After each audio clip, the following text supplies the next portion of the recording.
காசால Israel இனப்படுகொலை செய்திருக்கிறது அப்படின்னு அடித்து சொல்லியிருக்கிறது ஐக்கிய நாடுகள் சபையினுடைய விசாரணை ஆணையம். விசாரணை ஆணையத்தினுடைய தலைவராக இருக்கக்கூடிய நவநீதம் பிள்ளை, இவர் யார் அப்படிங்கிற ஒரு கேள்வி இருக்கலாம்.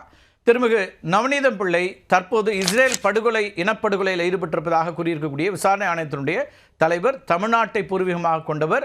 இவருடைய மூதாதையர்கள் தமிழ்நாட்டிலிருந்து சென்று தென்னாப்பிரிக்காவில் செட்டில் ஆகிருக்கிறாங்க. 19ஆம் நூற்றாண்டில் ஒப்பந்த கூலிகளாக தென்னாப்பிரிக்காவில் கரும்பு தோட்டங்களில் வேலை செய்வதற்காக பிரிட்டிஷ் அதிகாரிகளால் அழைத்து செல்லப்பட்டவர்கள் தான் அவங்களாம்.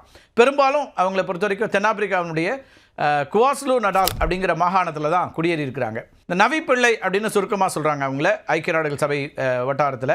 நவி பிள்ளையனுடைய குடும்பங்கிறது அங்கே கடும் வறுமையிலையும் இனவெறியாலும் கடுமையாக பாதிக்கப்பட்ட ஒரு குடும்பம். இந்த அனுபவங்கள் தான் பிற்காலத்தில் இந்த நவநீதத்தை மனித உரிமை போராளியாக மாற்றுவதற்கு ஒரு முக்கிய காரணமாக அமைந்திருக்கிறது.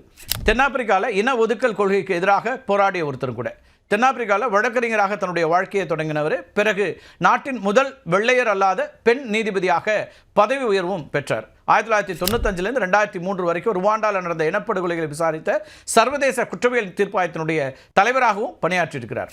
அதுக்கு பிறகு சர்வதேச குற்றவியல் நீதிமன்றத்திலையும் நீதிபதியாக இருந்திருக்கிறாங்க. 2008 முதல் 2014 வரை ஐக்கிய நாடுகள் சபையினுடைய மனித உரிமைகளுக்கான உயர் ஆணையராக பணியாற்றியிருக்கிறார். அப்போது உலகம் முழுவதும் நடக்கக்கூடிய மனித உரிமை மீறல்களை துணிச்சலாக எதிர்த்ததற்காக பாராட்டுகளை பெற்றிருக்கிறார். ரொம்ப கடும் விமர்சனங்கள்லாம் முன் வச்சிருக்காங்க. வெளிப்படையாக தன்னுடைய எதிர்ப்பை எல்லாம் பதிவு பண்ணியிருக்கிறாங்க. இதே காலகட்டத்தில் நவி பிள்ளை இலங்கைக்கு பயணம் மேற்கொண்டார். 2009ஆம் ஆண்டு இலங்கையில் நடந்த போரின் இறுதி கட்டத்தின் போது இலங்கை ராணுவம் மற்றும் தமிழீழ விடுதலை புலிகள் ஆகிய இரு தரப்பினரும் போர்க்குற்றம் புரிந்ததற்கான ஆதாரங்கள் இருப்பதா ஐக்கிய நாடுகள் சபையில் அறிக்கையை சமர்ப்பித்தவரும் இவர்தான்.